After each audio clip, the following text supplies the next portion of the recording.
Hello, Picklehaube Gaming here for a wee bit of a gaming drama alert. So, for the past few weeks, everybody has talked about this to death at this point.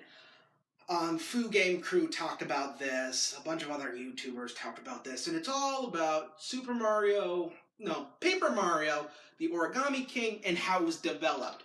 Specifically, how Shigeru Miyamoto handled it. First, he restricted the developers by saying, you can only use characters from Super Mario World, you can't, make the Toads look unique, they'll have to look the same, just like whatever, and Shigeru Miyamoto was like, you gotta make everything different. You can't do the same shit over and over again, and that's the reason why after Super Paper Mario, it became starting with Super Paper Mario, which it became a platforming RPG, which is kind of a weird mixture, to be honest.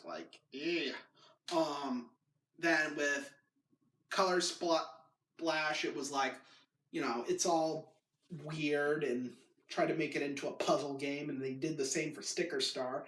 And then finally this game, which, is really good, but the battles are pointless, the art style is bland, and all the Toads look the same. It's like if a person who's racist against Toads made a Mario game.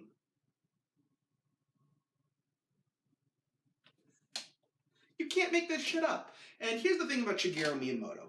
Everybody loves him because he's the father of so many intellectual properties at Nintendo. He was the top innovator. He pushed gaming when gaming needed to be pushed. But here's the problem with Shigeru Miyamoto.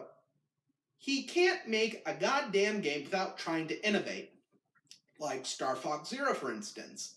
He wouldn't make a Star Fox game until something gimmicky showed up, and he tried using the Wii U gamepad, to try and be super innovative, like, oh boy, forced motion controls where we have to split our attention between this fucker and the telly. Like, are you kidding me? And of course he says he won't make an F-Zero game until, you need to innovate. But here's the problem with racing games. There's nothing to innovate. Whatever's been innovated already has been done by Super Mario Kart, Ridge Racer, Gran Turismo, and to a lesser extent, Virtua Racing. And to another extended extent, Outrun. And hang on. To make a good, you don't need to be super innovative to make a good racing game. But, because you need to innovate, and, Shigeru Miyamoto just doesn't give a shit. He doesn't want to make the same games over and over again. But look at the AAA gaming industry. Everybody makes the same shit over and over again, and each time they make more money. Sometimes you just gotta innovate in small ways. Not big ways like Miyamoto wants to do it, but small ways. Continual improvements. But Shigeru Miyamoto, who wants to be like the Ferdinand Porsche of gaming, and let me explain to you who Ferdinand Porsche is. Ferdinand Porsche is this German fellow who was known for his cars, like the Porsche 911, named after a terrorist attack that wouldn't happen for 50 years. He pretty much created Volkswagen per order of, Mr.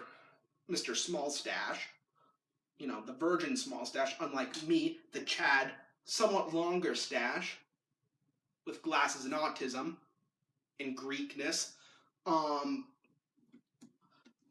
Then Ferdinand Porsche. The reason why I compare Shigeru Miyamoto to Ferdinand Porsche is that his ability to make tanks. During the Second World War, Ferdinand Porsche made shitty tanks. Really shitty. He, for instance, made the Fernand, which was built off of these unused hulls of the Tiger 1. The Tiger 1 was originally for the contract to make the Tiger 1 was between him and Henschel. Henschel got the contract, so Ferdinand Porsche, being the dumbass he is, made a bunch of these hulls using this rather innovative thing where these diesel engines powered these two electric generators, which powered the drive sprockets, which propelled the tank forward. However, the problem is they're unreliable as hell. He then turned them into these heavy-ass tank destroyers, which then made them even more unreliable. And then he made them even heavier and turned them into the elephants, which were retarded. And, you know, Potential History did a video on the Ferdinand. It's god-awful. And, you know, Shigeru Miyamoto, he's the Ferdinand Porsche gaming. Like, he can't do anything without, you know, interfering with it. He can't do anything without trying to be innovative in a large way. Like Ferdinand Porsche fiddled around. That's why the Jag Tiger turned out to be so goddamn heavy that its, you know, suspension can't handle its weight for like 5 seconds. That's why it's missing a wheel at the Bovington Tank Museum. Imagine if Shigeru Miyamoto made tanks. He would take so long to make one. Like, he'll start out working on a light tank in 1936, and then he'll try to innovate it. He'll try to, you know, meddle around with the other projects. But then but he won't come out with it until 1944. By then, you're either a medium and a heavy, and God forbid you're a light tank, you were nowhere on the battlefield. Like, nowhere. And even then, if the tank was the equivalent of a Mario game, God forbid it was the equivalent of a Star Fox game, we'd be getting like a 30s era light tank in the middle of 1970. That's how god-awful, God forbid, Shigeru Miyamoto was making tanks for Germany, he would be out on his ass, like, by 1942. America, he'd be out on his ass, too. Not only would be out of his ass, but he would also be bankrupt because of how cliquey the American military-industrial complex is, but we're not here to talk about that. There's plenty of other people who talk about that. Britain, they would enjoy him. You'd try to be innovative, but, you know, he would have competition from the good old gang. You know, the good old gang who decided to make a tank too heavy, but whatever. Yeah, so Shigeru Miyamoto loves to meddle. He loves to try to innovate. Like, here's the problem. Saying that you're innovative and saying that you like to breed creativity among your peers, that's good and all.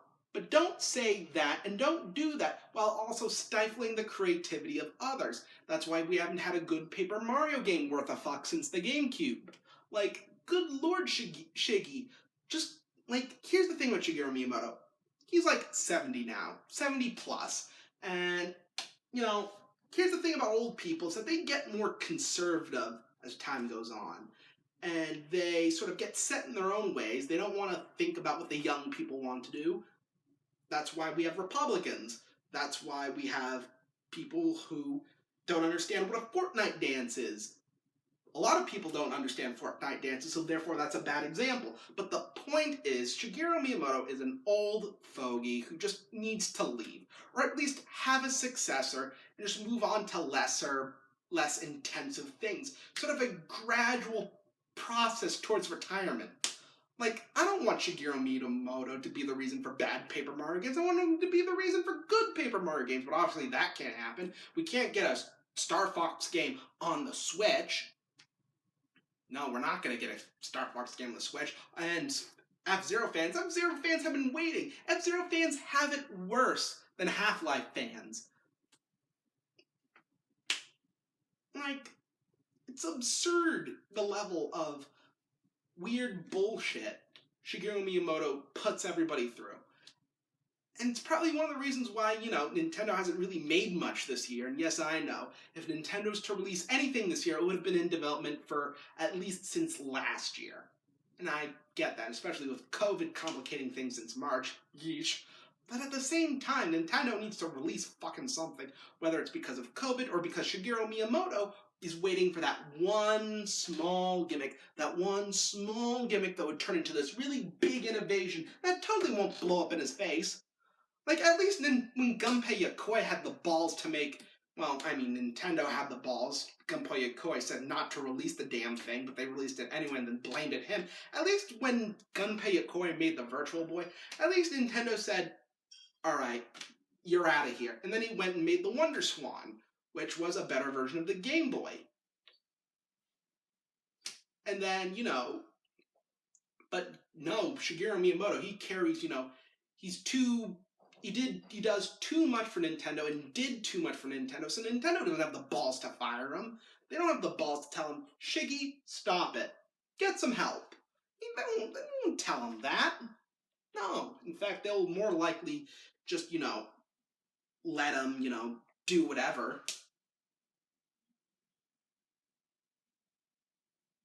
At least the guy who makes Toad Project, at least he doesn't want to innovate. Like, he's making the same goddamn game since 1995 and nobody's called him out for it. Also, he's been using the same art style for just as long, if not, well, probably using the same art style since like 2004. No noses, no tits.